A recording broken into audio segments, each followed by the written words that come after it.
Jean-Marc Reiser fait face à la justice depuis ce 27 juin 2022 pour le meurtre de Sophie Le Tan en 2018. Une jeune étudiante de 20 ans qu'il est accusé d'avoir tué. S'il a longtemps nié les faits, il a fini par reconnaître son geste mais en réfutant la préméditation. La première audience a été particulièrement éprouvante pour la famille de la victime, sa mère a fait un malaise. Le lendemain, la personnalité de celui qui est présumé coupable est passée au peigne fin, rapporte RTL. Une enquêtrice s'est longuement entretenue avec l'accusé Jean-Marc Reiser, des échanges qui l'ont marqué.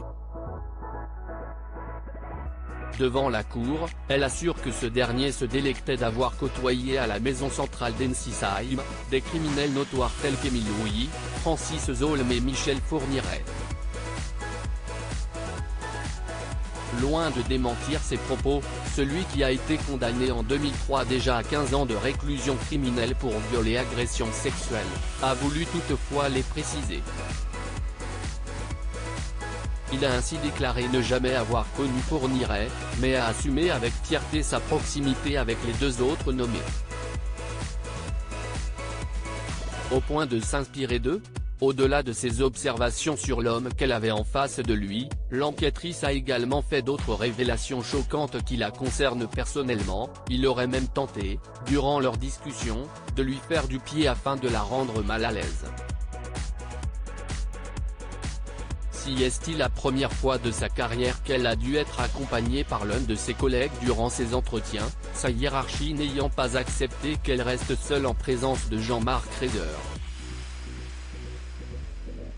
Il avait un comportement pervers et manipulateur avec une haute estime de lui-même, résume l'experte. Le principal intéressé lui a répondu alors, cette enquête de personnalité est orientée à charge. Il s'est lancé dans des monologues précis et étayés à la barre, soulignant son trait de caractère d'érudit.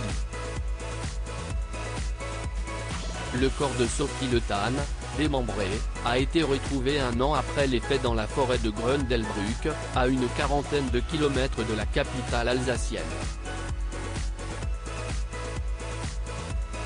Jean-Marc Reiser encourt la réclusion criminelle à perpétuité.